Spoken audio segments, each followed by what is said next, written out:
Kung laging nawawala yung remote nyo sa aircon, sa TV, ito na yung solusyon nyo, guys. Ayan. Itong nabili ko dito sa TikTok. Laging nawawala yung remote namin dito sa bahay. So, ngayon, naisipan kong umorder nito.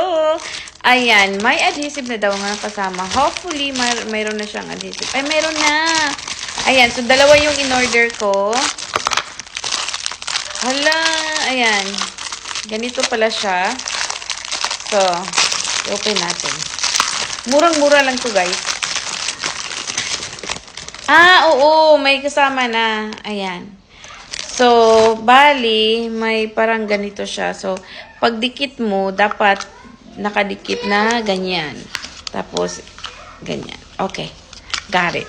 So, ipa-install natin kay Mister. So, nung una, guys, yan yung nilagay niya. Tapos, ito, yung Velcro.